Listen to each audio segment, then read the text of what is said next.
Hello दोस्तों, आप सभी का स्वागत है। पिछले लेक्चर में हमने बिहार स्पेशल, बिहार तत्सार का प्राचीन इतिहास, मध्यकालीन इतिहास और आधुनिक इतिहास, ये तीनों किया था, यानी ancient, medieval and modern history. इस आज के लेक्चर में हम बिहार का भूगोल से स्टार्ट करेंगे और इसको कोशिश करेंगे कि ये दो भागों में ख़त्म हो जाए। तो पहला टॉपिक कहता है कि बिहार की भूगर्भिक संरचना। तो पहला है चट्टानों के प्रकार। तो ये जो जैसे बिहार है, तो बिहार का जो जिस पे बिहार बसा हुआ है वो इलाका है, उस पे जो चट्टान है वो उसके प्रकार कैसे हैं। तो पहला है धारवाड़। धारवाड़ वाले में क्षेत्र कौन सा है? दक्षिणी पूर्वी बिहार। जैसे मुंगेर, जमुई, नवादा, अभ्रक के निक्षेप पाए जाते हैं, है ना। तो ये अगर बिहार है ऐसे करके, तो इधर का इलाका। फिर है विंध्यन, दक्षिण पश्चिम बिहार, है ना। तो ये वाला इलाका औरंगाबाद साइड वाला। कैमूर एवं सोन नदी घाटी यानी रोहतास के पास का इलाका। फिर टर्शरी, बिहार के हिमालयी तराई क्षेत्र में, मुख्यतः पश्चिमी चंपारण में, यानी बिहार का ऊपर वाला इलाका, पश्चिमी वाला। फिर कॉटनरी, कॉटनरी में क्या होता है? हिमालय एवं छोटा नागपुर पठारी क्षेत्र के भागों में, बिहार के अधिकांश भागों में ये चट्टान पाई जाती है। तो कौन सी पाई जाती है? क्वाटनरी। अब चलते हैं भू आकृतिक विभाजन। तो बिहार को मुख्यतः 3 भू आकृतिक प्रदेशों में बांटा जा सकता है। पहला है शिवालिक श्रेणी, बिहार का मैदान और दक्षिणी पठारी क्षेत्र, है ना। तो क्या है? शिवालिक क्षेत्र, बिहार का मैदान और दक्षिणी पठारी क्षेत्र। तो अगर ये बिहार है तो जो ऊपर वाला पार्ट है ये क्या हो जाएगा? शिवालिक हो जाएगा। ये बीच में मैदान हो जाएगा और नीचे क्या हो जाएगा? दक्षिणी पठारी क्षेत्र। शिवालिक श्रेणी का विस्तार बिहार के पश्चिमी चंपारण के उत्तरी भाग में हुआ है ना। तो यहाँ से मतलब ये अगर बिहार है तो यहाँ से स्टार्ट हुआ है। वही कह रहा है कि शिवालिक श्रेणी का विस्तार पश्चिमी चंपारण, यही पश्चिमी चंपारण है, और यहाँ से स्टार्ट हुआ है। इसे रामनगर, दून, सोमेश्वर श्रेणी एवं हरहरा घाटी के रूप में उपविभाजित किया जा सकता है। आगे सोमेश्वर श्रेणी का विस्तार पश्चिमी चंपारण जिले में है, जिसकी सर्वोच्च चोटी फोर्ट सोमेश्वर जो कि 880 मीटर ऊंची है। इस क्षेत्र में सोमेश्वर, भिकाना ठोरी और मावत प्रमुख दर्रे हैं, जिन्हें भारत और नेपाल के बीच में क्या करते हैं? संपर्क मार्ग बनता है। बिहार के मैदान में 2 भागों में बांटा जा सकता है। पहला है गंगा का उत्तरी मैदान एवं गंगा का दक्षिणी मैदान।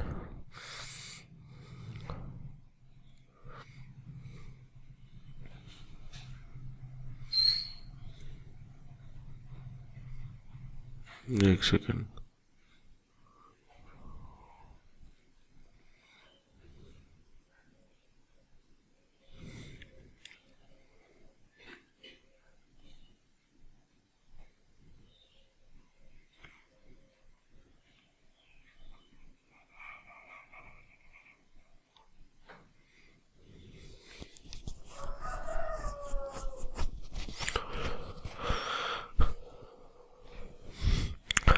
गंगा का उत्तरी मैदान गंगा के उत्तरी दिशा में मिलने वाली नदियों से बना हुआ है ना।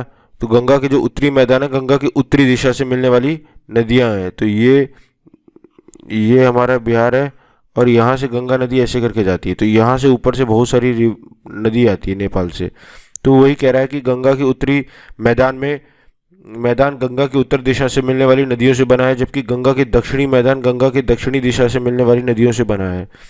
उत्तरी मैदान का विस्तार जो है वो पश्चिमी यानी पूर्वी चंपारण यानी तराई क्षेत्र में कौन कौन से इलाके आ जाते हैं? समस्तीपुर, बेगूसराय, सहरसा, कटिहार आदि जिलों में है। दक्षिणी मैदान जो है उसमें क्या है? गया आ गया, राजगीर आ गया, गिरियक हो गया, बराबर हो गया, खड़गपुर हो गया, शेखापुरा हो गया, जमालपुर, बिहार शरीफ आदि पहाड़ियों से घिरा हुआ त्रिभुज आकार का मैदान है। इस क्षेत्र में टाल यानी निम्न भूमि क्षेत्र पाए जाते हैं, जिनका विस्तार पटना से लखीसराय क्षेत्र तक है। इस टाल क्षेत्र की बहड़िया एवं मोकमा टाल क्षेत्र प्रसिद्ध है। गंगा के मैदान में बाढ़ क्षेत्र से बनने वाली विशिष्ट आकृति क्षेत्र दियारा भूमि है। कौन सी भूमि है? दियारा भूमि। गंगा के मैदान में बाढ़ क्षेत्र से बनने वाली विशिष्ट आकृति क्षेत्र की दियारा भूमि है। उत्तरी गंगा मैदान में चौर यानी निम्न भूमि एवं मन गोखुर झील की आकृति पाई जाती है। नेक्स्ट, दक्षिणी पठारी क्षेत्र। तो अब हम लास्ट वाले नीचे वाले पे चलते हैं, दक्षिणी पठारी क्षेत्र पे। इसमें क्या है कि यह पश्चिम में कैमूर से लेकर पूर्व में बांका तक विस्तृत है। यह नीश, शिस्ट और ग्रेनाइट, ये कौन कौन से नीश, शिस्ट और ग्रेनाइट चट्टानों से बना हुआ है। इसके अंतर्गत रोहतास एवं कैमूर जिलों में कैमूर का पठार है जहाँ बलुआ पत्थर मिलते हैं। गया, मंदार, बराबर और जीवीएन की पहाड़ियाँ, गेंगेश्री, राजगीर और शेखापुर की सुकूर पीठ पहाड़ियाँ, बिहार शरीफ, मुंगेर और जमालपुर की पहाड़ियाँ हैं। सोन नदी कैमूर के पठार को छोटा नागपुर के पठार से अलग करती है। तो जो सोन नदी है वो कैमूर के पठार को छोटा नागपुर के पठार से अलग करती है।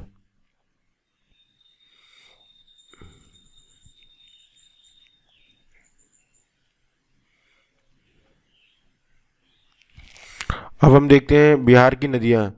तो बिहार की नदियों में क्या है,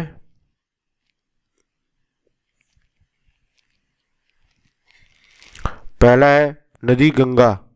तो उसका उद्गम स्रोत कहाँ है, गंगोत्री के गोमुख से, उत्तराखंड से। फिर मुहाना संगम कहाँ है, बंगाल की खाड़ी में जाकर के ख़त्म हो जाती है, मतलब अंदर चली जाती है। तो ये है ना नगर है। फिर इसकी विशेषताएं क्या है, विशेषता ये है कि पटना, बक्सर, मोकामा, भागलपुर, मुंगेर के तट पर बसे हैं, मतलब यहाँ पे ये सारे शहर इसके और बसे हुए हैं। भोजपुर और सारण जिलों के बीच में सीमा बनाते हुए बिहार में ये क्या करती है, प्रवेश करती है। अब अगला है सरयू घाघरा। इसका उद्गम कहाँ है, नामपा श्रेणी, नेपाल में। ये मुहाना संगम ये गंगा नदी यानी छपरा के निकट आके गंगा नदी में मिल जाती है। और ये इसकी विशेषताएं क्या है, ये सीवान के समीप बिहार में प्रवेश करती है। बिहार एवं उत्तर प्रदेश की सीमा का निर्धारण लंबाई, मतलब बिहार और उत्तर प्रदेश के बीच में सीमा बनाती है और लंबाई इसकी 1180 किलोमीटर है। अगला है गंडक। तो गंडक जो है वो कहाँ, नेपाल हिमालय के अन्नपूर्णा पर्वत के समीप से निकलती है। गंगा नदी पहिलजा घाट के निकट पटना से निकलती है। फिर क्या रहता है, नेपाल में सप्त गंडकी के नाम से प्रसिद्ध है। काली गंडक, नारायण गंडकी, नारायणी, शालग्रामी के नाम से प्रसिद्ध है। इसकी लंबाई 630 किलोमीटर है। हाजीपुर, सोनपुर, मुजफ्फरपुर तट पर बसे नगर हैं।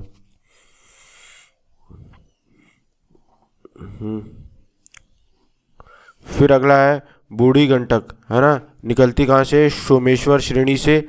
गंगा नदी मुंगेर के निकट पे जाकर के उसमें चली जाती गंगा नदी में। और इसकी विशेषताएं क्या है कि मुजफ्फरपुर, दरभंगा, मुंगेर तट पर बसे नगर हैं। बाढ़ गंगा, मसान, उरई, हरहा आदि सहायक नदियां हैं। फिर है बागमती, जो कि शिवपुरी श्रेणी, हिमालय, नेपाल से निकलती है। कोसी नदी बलतारा, खगड़िया में जाकर के ये उससे मिल जाती है।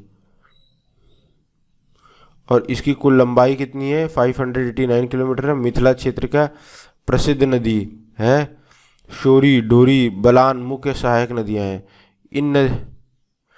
इन नदियों के मिलने के बाद इसका नाम कमला बलान हो जाता है ना। और मधुबनी जिले में से बेगरा के पास भारत में प्रवेश करती है। अब अगला चलते हैं कोशी। तो कोशी जो है वो कहाँ है, नेपाल और तिब्बत से निकलती है हिमालय क्षेत्र में। और ये गंगा नदी खगड़िया में जाकर के मिल जाती है। जो इसकी विशेषताएं क्या हैं, सुन कोसी, अरुण कोसी, तमूर केशु के संगम से बनती है। भारतीय सीमा में हनुमान नगर में प्रवेश करती है। मार्ग परिवर्तन के लिए कुख्यात है। बार बार ये अपना क्या करती है, पाथ चेंज कर देती है। आज इस रास्ते से तो कल उस रास्ते से निकल जाएगी। इसको बिहार का शोक कहा जाता है।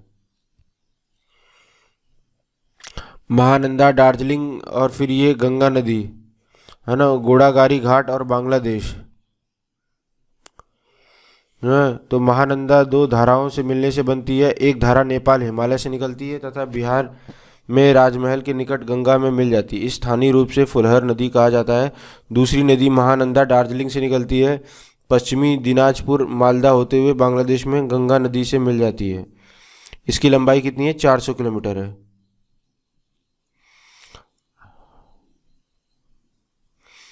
अगली जो नदियां हैं वो क्या है? सोन नदी।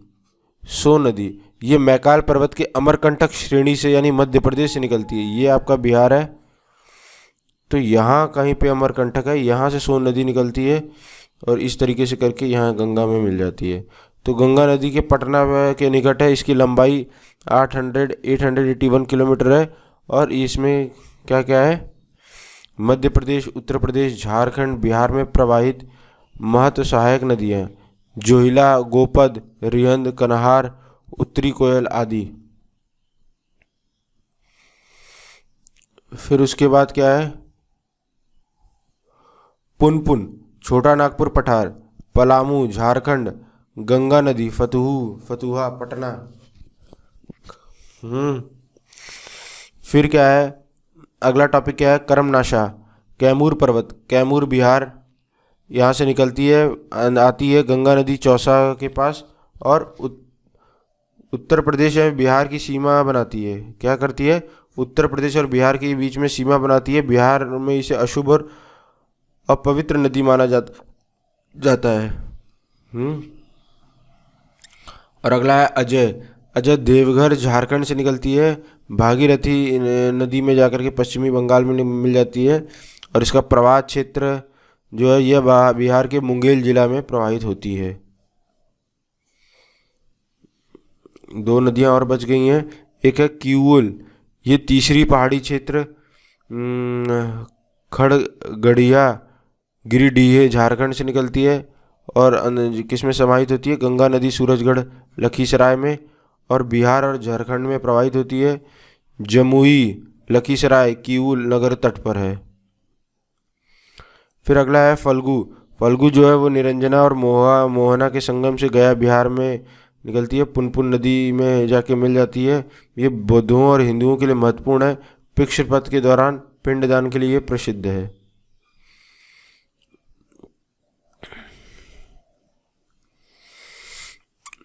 अब चलते हैं गंगा नदी में उत्तर दिशा में मिलने वाली नदियां कौन सी हैं? उत्तर दिशा से मिलने वाली आती है ऊपर से, जैसे ये बिहार है और ये गंगा नदी है, तो ऊपर से जो नदियां आ रही हैं वो कौन कौन सी है? घाघरा है, गंडक है, बूढ़ी गंडक है, बागमती है, कमला बलान है, कोसी है, महानंदा है। जबकि गंगा नदी से दक्षिणी दिशा में मिलने वाली नदियां क्या है? कर्मनाशा है, सोन है, पुनपुन है, फल्गु है, किऊल आदि है। बिहार के प्रमुख जल प्राप्त कौन से हैं, है ना, वाटरफॉल कौन से हैं? तो पहला नाम है दुर्गावती, है ना, और ये किस जिला में पड़ता है? कैमूर जिला में पड़ता है। इसकी विशेषताएं क्या है?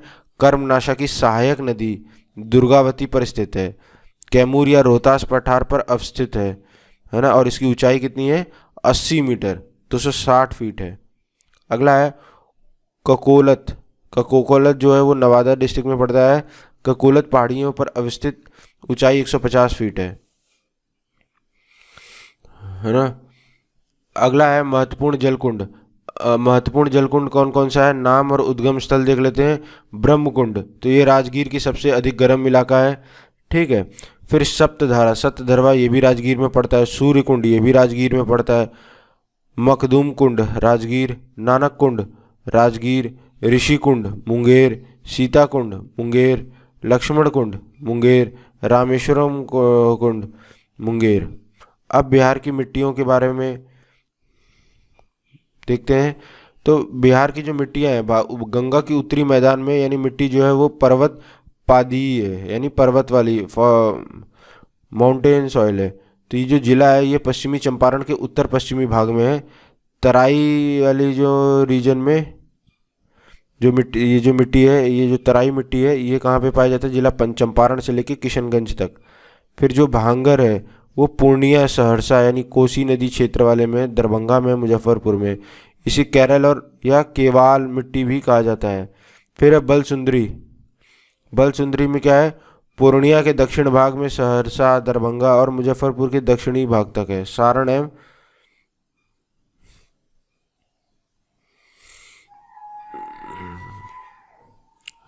है चंपारण के कुछ भाग में है ना।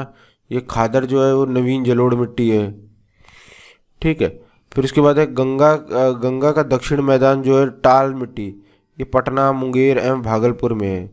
अभ्रक मिट्टी नवादा में पड़ता है। बलथर कैमूर पहाड़, राजमहल की पहाड़ियाँ, छोटा नागपुर की पहाड़ियाँ क्षेत्र के निकट, लोहा का अंश अधिक होने के कारण रंग लाल हो जाता है। लाल बुलई कैमूर एवं रोहतास के पठारी भाग में मोटे अनाज की खेती के लिए उपयुक्त है ना।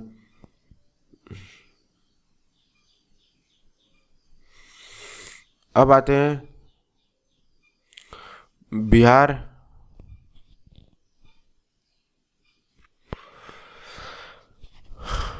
बिहार में सिंचाई सुविधाओं के बेहतर साज संभाल के कारण बिहार में सिंचाई क्षेत्र में लगातार वृद्धि हुई है। ठीक है, मार्च 2017 तक सृजित सिंचाई क्षमता 70.48 लाख हेक्टेयर थी, जो चरम सिंचाई क्षमता का 60% है। ठीक है, प्रयुक्त सिंचाई क्षमता 63.42 लाख हेक्टेयर है, जो सृजित सिंचाई क्षमता का 90% और चरम सिंचाई का 54% है। ठीक है, अगला है 93.6 लाख हेक्टेयर विस्तार वाले बिहार राज्य में 3 स्पष्ट कृषि जलवायु क्षेत्र मौजूद है। पहला क्या है, 13 जिलों वाला उत्तर पश्चिमी जोन, जिसमें 1040 से 1040 से लेके 1450 मिलीमीटर तक वर्षा होती है ना, अच्छी बारिश होती है, और मिट्टी बलुई दोमट है। फिर जो सेकंड पॉइंट कहता है कि 8 जिलों वाला उत्तर पूर्व जोन, जिसमें वार्षिक वर्षपात 1200 मिलीमीटर से लेके 1700 मिलीमीटर तक है के बीच में रहता है, और मिट्टी दोमट और चिकनी दोमट है। तथा तीसरे पॉइंट में कहता है कि 17 जिलों वाला दक्षिणी जोन में, जिसमें 9 से 90 से लेकर 1300 मिलीमीटर वार्षिक वर्षा होती है, और मिट्टी बलुई दोमट, दोमट, चिकनी दोमट और चिकनी मिट्टी है ना।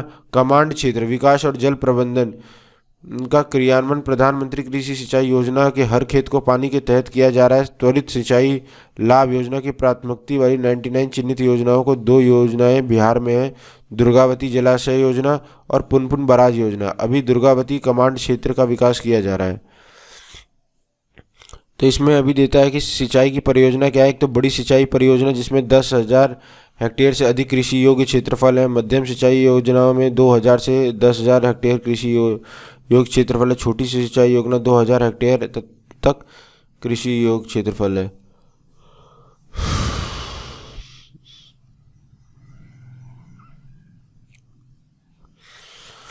अब है बिहार में चरम सृजित और उपलब्ध सिंचाई क्षेत्र।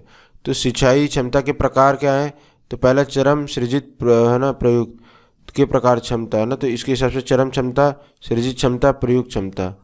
तो वृहद और मध्यम सिंचाई तो ये 53, ये 29 और ये 26। लघु सिंचाई ये 64, 40, 36। योग जो हो गया हमारा टोटल, ये चरम जो 117, सृजित 70 और प्रयुक्त 63। बिहार में नलकूपों से कितना आता है 54%, 54.6% क्षेत्रों में सिंचाई की जाती है, जबकि नहरों द्वारा 33% क्षेत्र में सिंचाई की जाती है। यानी सबसे ज़्यादा नलकूप और अन्य स्रोतों से 11% के क्षेत्र में सिंचाई की जाती है। बिहार शताब्दी निजी नलकूप योजना, यह योजना राज्य के सभी 38 जिलों में हर प्रखंड में चल रही है। त्वरित सिंचाई लाभ योजना, यह योजना नवादा, रोहतास, कैमूर और सीतामढ़ी में चल रही है। इस योजना के तहत दुर्गावती जलाशय योजना, पुनपुन बराज योजना विकास किया जा रहा है। बांध सिंचाई के लिए है ना, बांध सिंचाई के लिए हमें पहले बांध का नाम दे रखा है, फिर नदी दे रखी है, जिला है, बेसिन है, गंगा मतलब पूर्ण होने का वर्ष। तो कहने का मतलब है कि अजन बांध जो है वो अजन नदी पे बनी है, जिला जमुई है और गंगा बेसिन पर है, और ये 1989 में बना है। फिर अमृति जो है वो जमुई जिला में है, गंगा बेसिन में है 1965 में। बधुआ बांध जो है वो बंधुआ नदी पे है, बांका जिला में है, गंगा नदी में 1965 में हुआ था। फिर बरनार जो है वो जमुई जिला में गंगा पे है, अभी भी निर्माणाधीन है। फिर बसकुंड जो है बसकुंड नदी पे है, लखीसराय जिला में पड़ता है और गंगा के बेसिन में है 1984 में। बिलहराना जो है नदी पे है, बांका जिला है, गंगा में है 1987 में। बिलसाई जो है बिलसाई नदी पे है, गंगा बांका जिला में है, गंगा बेसिन में है 2001 में। चंदन बांध जो है चंदन नदी पे है, बांका जिला है और गंगा बेसिन है 1968 में। दुर्गावती है ना, दुर्गावती नदी पे है, भभुआ जिला है, गंगा है और निर्माणाधीन है। कैलाश घाटी बांध जो है वो कैलाश घाटी नदी पर है, जमुई जिला है, गंगा है, 1980 में।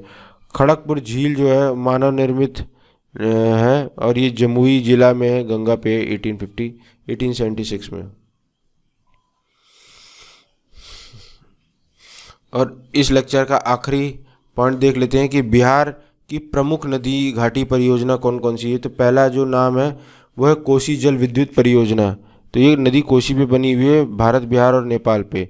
फिर सोन परियोजना, तो ये सोन नदी पे बना हुआ है और ये बिहार मतलब वही राज्य में। फिर गंडक परियोजना, ये गंडक नदी पे है, बिहार, उत्तर प्रदेश, नेपाल। फिर बाण सागर परियोजना सोन नदी पे है, बिहार, उत्तर प्रदेश, मध्य प्रदेश। तो ये है। तो आज के लिए इस लेक्चर में इतना ही। आगे हम कोसी जल विद्युत परियोजना से स्टार्ट करेंगे। तो इसके लिए बहुत बहुत धन्यवाद।